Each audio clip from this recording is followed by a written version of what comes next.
بھیجے، زنا کرتے ہوئے گناہ بھیجے، شراب پیتے ہوئے گناہ بھیجے، نشہ کرتے ہوئے گناہ بھیجے، عورتوں پر بد نظری کی ہوئے گناہ بھیجے، اندازہ تو کرے ہمارے نام اعمال میں گناہوں کے سوا ہے کیا؟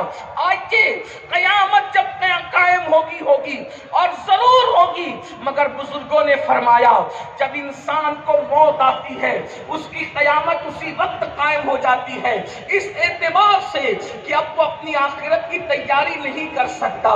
آئیے اس لیے کہ 10 بجے محفل مکمل ختم ہونا ہے انشاءاللہ، تو میں اپنی گفتگو کو وقت پر مکمل کروں گا۔ ایک آپ کے سامنے میں حدیث پڑھنا چاہتا ہوں، اپنے جوانوں کی توجہ، غفلت میں زندگی گزارنے والوں، قبروں کو بھولنے والوں، میدان محشر کو بھولنے والوں، اللہ کے رسول غیب کا نبی مصطفیٰ کریم رؤوف الرحیم صلی اللہ علیہ وآلہ وسلم ارشاد فرماتے ہیں جب انسان مرنے لگتا ہے، جب انسان کو موت آتی ہے، جب انسان دنیا سے جانے لگتا ہے تو اس وقت اس کے پاس 5 فرشتے آتے ہیں اور 5 فرشتے مختلف انداز میں اس سے گفتگو کرتے ہیں، مختلف مراحل پر اس سے مخاطب ہوتے ہیں، اس سے بات کرتے ہیں۔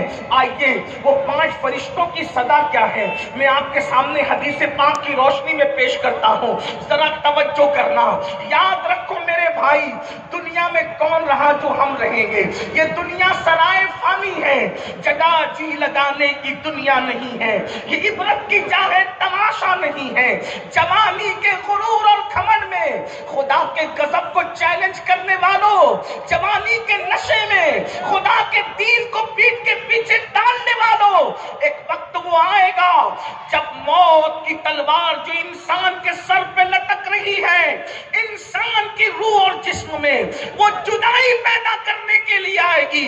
اس وقت رونا ہوگا، اس وقت پچھتانا ہوگا، موت سے کوئی نہیں بچ سکتا۔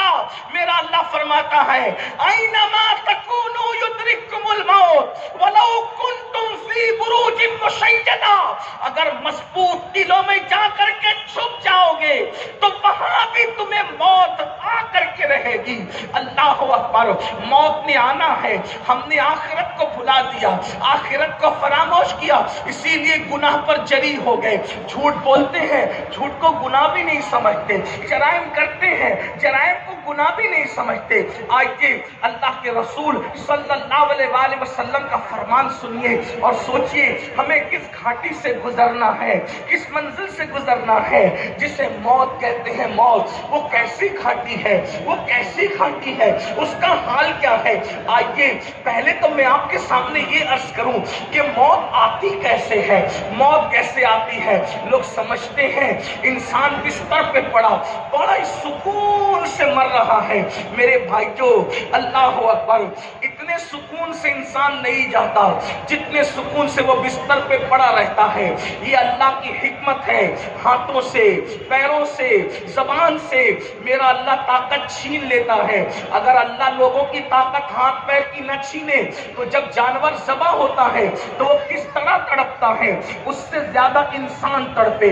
حدیث پاک کا مفہوم ہے اگر انسان کی طاقت نہ چھینی جائے مرتے وقت تو انسان جنگلوں میں پاگلوں کی طرح پھرتا رہے، دوڑتا پھرے۔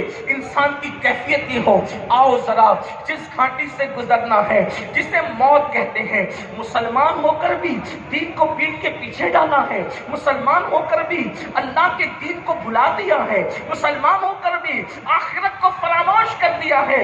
آؤ آؤ اللہ اکبر۔ حضرت سیدنا عبداللہ ابن عمرو ابن عاص رضی اللہ تعالی عنہما ارشاد فرماتے ہیں کہ میں نے اپنے والد حضرت عمرو ابن عاص سے پوچھا بابا یہ بتائیں کہ انسان کو جب موت آتی ہے تو موت کے وقت اس کی کیفیت کیا ہوتی ہے؟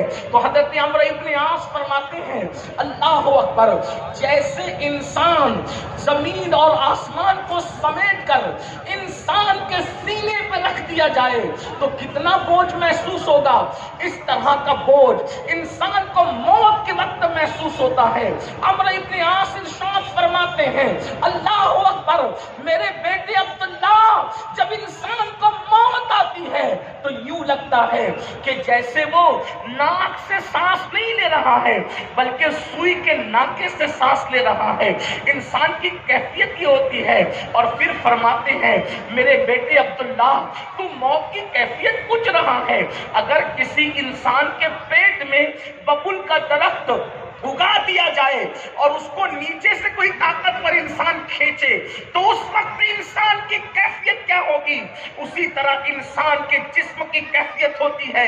کتنی بڑی گھاٹی سے گزرنا ہے.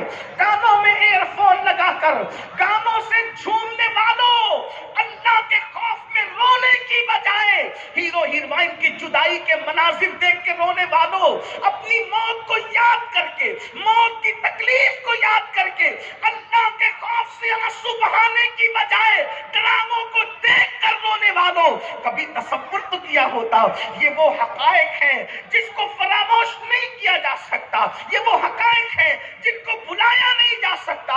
اس انداز سے موت آتی ہے اور اس وقت تو 5 فرشتے آ کر انسان سے کلام کرتے ہیں، انسان سے گفتگو کرتے ہیں، انسان سے مخاطب ہوتے ہیں اور کیا کہتے ہیں؟ آئیے اللہ کے رسول مصطفیٰ کریم رؤوف الرحیم غیب تا نبی صلی اللہ علیہ وآلہ وسلم ارشاد فرماتے ہیں. حدیث پاک کا مفہوم ہے. اس حدیث کو لکھا ہے علامہ ابن الجوزی رضی اللہ تعالیٰ عنہ نے. آقا ارشاد فرماتے ہیں کہ جب انسان کی روح اس کے حلق میں اٹکتی ہے، اللہ کے رسول فرما رہے ہیں، علامہ ابن الجوزی لکھ رہے ہیں، اللہ اکبر، میری قوم کے جوانوں ذرا تصور کرو، اللہ کے سچے رسول خاتم النبیین صادق و مصدوق صلی اللہ علیہ وآلہ وسلم فرماتے ہیں جب انسان کے حلق میں اس کی روح اٹکتی ہے تو پہلا فرشتہ آ کر اس سے گفتگو کرتا ہے، اس سے کلام کرتا ہے. ذرا حضور کی اس حدیث میں توجہ تو کریں. انسان کی روح جب اس کے حلق میں اٹکتی ہے، ذرا تصور کرو میرے بھائیوں، اللہ اکبر، نرم نرم گدوں پہ لیٹ کر زنا کی فلمیں دیکھنے والے ذرا غور تو کریں، نشہ کرنے والے ذرا غور تو کریں.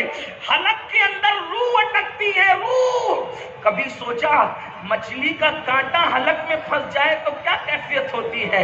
روٹی کا ٹکڑا حلق میں پھنس جائے تو کیا کیفیت ہوتی ہے؟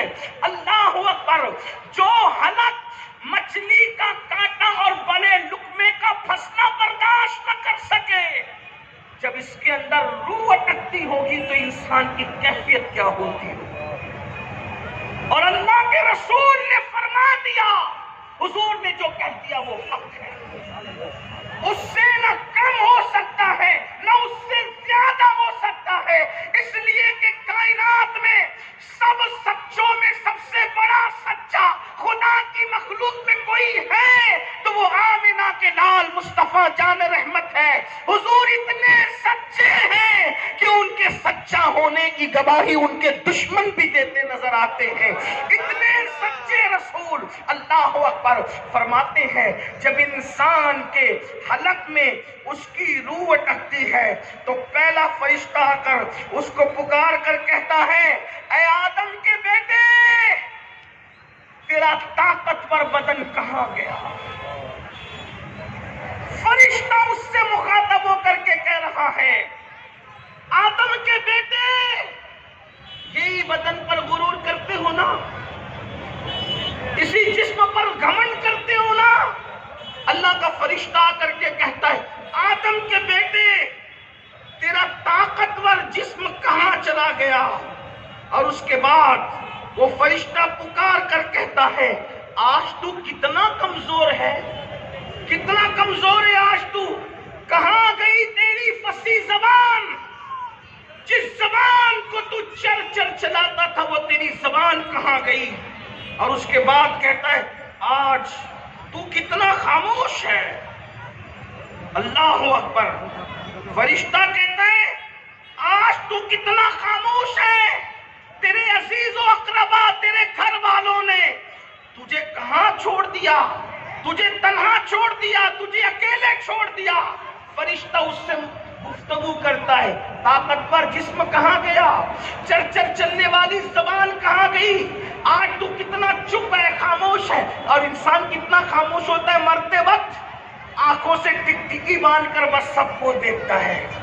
کلام کرنے کی بھی طاقت نہیں رہتی. اس منظر کو یاد کرو اللہ کے بندو. آخرت کو بھولنے والوں اس منظر کو یاد کرو. قبر کو بھولنے والوں اس منظر کو یاد کرو. بہت دن تک کچھ نہیں رہے گا, بہت دن تک کچھ نہیں چلے گا. کب تک گناہ کرو گے؟ جب تک کہ جسم اور روح کا رشتہ ہے تبھی تک نہ. ایک وقت تو وہ آئے گا کہ روح کا رشتہ جسم سے ٹوٹ جائے گا. صرف پچھتاؤ گے میرے بھائیوں, کس دنیا سے جی لگایا ہے. شہد دکھائے, زہر پلائے, قاتل ڈائن شوہر کش, اس مردار پہ کیا للچایا. دنیا دیکھی بھالی ہے اس دنیا نے, بوڑھی دنیا نے جس کی ہزاروں سال کی عمر ہو گئی. یہ بوڑھی جو بن سور کے آتی ہے, لوگوں کے ساتھ فریب کرتی ہے, لوگوں کے ساتھ دھوکہ کرتی ہے.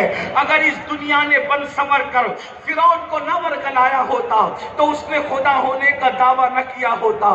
نمرود کو اس دنیا نے نہ ورگلایا ہوتا تو نمرود خدا کا باغی نہ ہوا ہوتا. انا ربکم العالی کی صدائیں بلند نہ کرتا.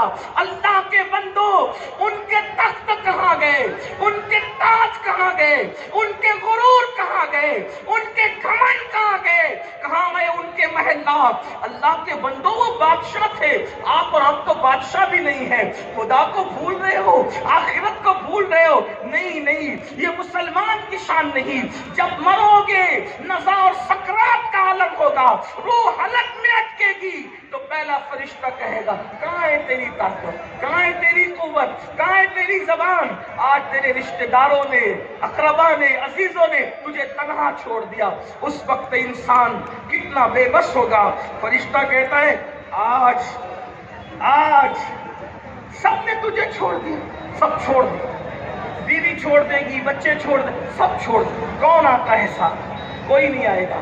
پھر اللہ کے رسول علیہ السلام ارشاد فرماتے ہیں جب اس کی روح